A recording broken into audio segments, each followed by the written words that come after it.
Assalamualaikum warahmatullahi wabarakatuh. Kami dari kelompok 5 akan mempresentasikan tentang definisi desa dan potensi desa. Yang pertama, definisi desa. Ciri-ciri desa diantaranya adalah A. Perbandingan lahan dengan penduduk. Di Indonesia, jumlah penduduk yang tinggal di desa mencapai 46% atau sekitar 111 juta orang pada tahun 2012. Berdampak pada lahan yang masih luas, misalnya di desa lahan dimanfaatkan untuk kegiatan pertanian, perkebunan, peternakan, perikanan, dan lainnya. Lapangan pekerjaan demikian di sektor pertanian. Sebagian besar penduduk desa bermata pencarian sebagai petani.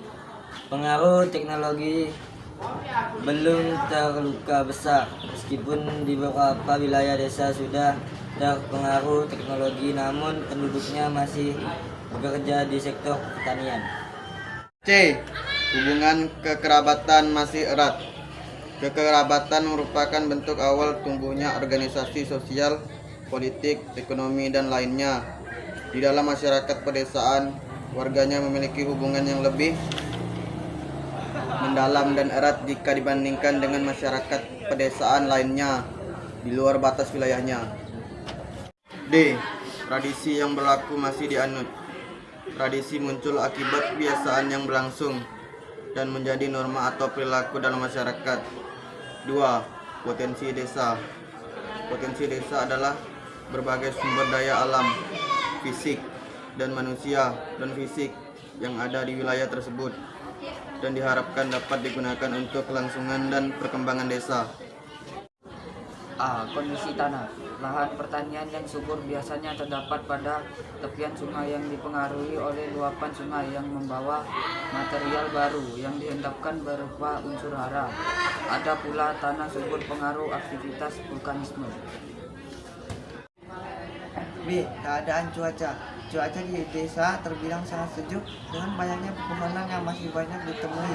Pohon-pohon yang melimpah mampu memproduksi oksigen dalam jumlah yang banyak dan dapat mengurangi karbon dioksida. C. Kondisi air.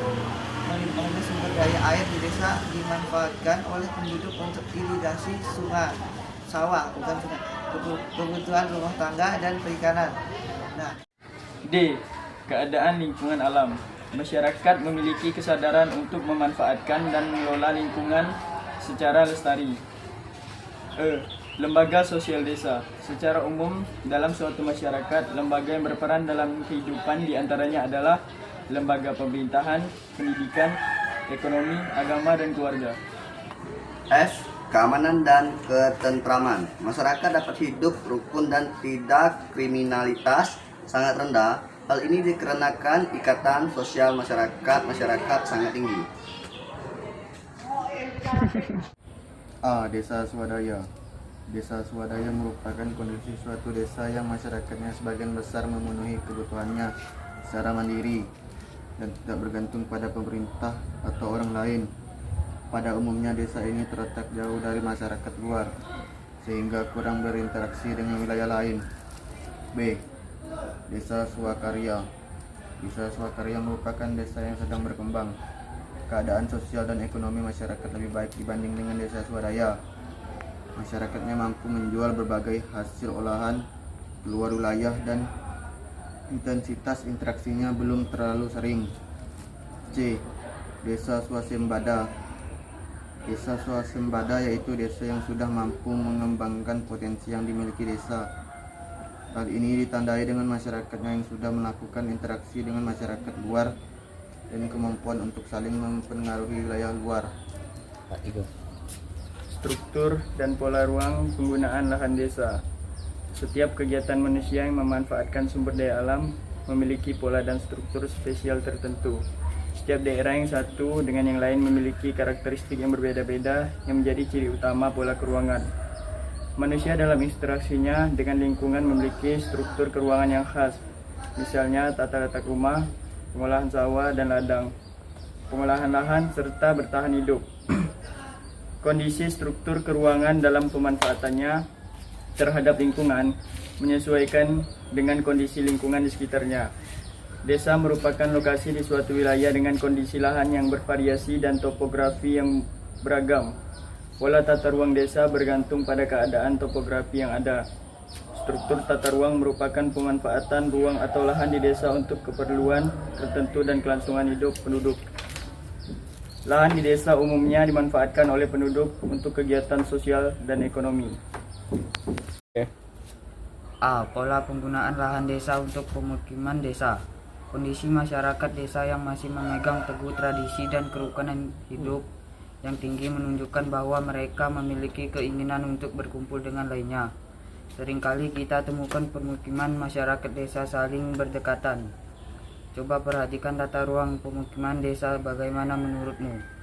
Pola tata ruang di desa pada umumnya terlihat sederhana. Perkarangan luas, jarak antar rumah cukup dekat, dan memiliki sawah atau ladang di luar kampung. Nah, berdasarkan uraian tersebut dapat disimpulkan bahwa lahan di desa dimanfaatkan untuk permukiman dalam rangka memenuhi kehidupan sosial. Adapun pola permukiman desa adalah sebagai berikut. 1. Pola pemukiman memusat. 2. Pola pemukiman linear. 3. Pola permukiman memencar. 1, 2, 3. D. Pola penggunaan lahan desa untuk kegiatan ekonomi. Pola penggunaan tanah di desa untuk kegiatan ekonomi umumnya didominasi oleh lahan pertanian, baik pertanian tradisional maupun pertanian yang telah maju. Dalam kurung sudah memanfaatkan mekanisme pertanian. Lahan-lahan di desa dimanfaatkan oleh petani sebagai lahan pertanian, perikanan, peternakan, dan perkebunan. Hal ini sesuai dengan struktur mata pencaharian masyarakat yang sebagian besar adalah petani, baik petani yang memiliki lahan maupun petani buruh. Pertanian yang diterapkan di desa pada umumnya adalah pertanian tetap dan berpindah. Pertanian tetap dilakukan oleh penduduk dan desa karena lahan yang dimiliki terbatas. Produk penetapan di sekitar lahan pertanian dan lahan yang diolah dapat dimanfaatkan secara berkelanjutan.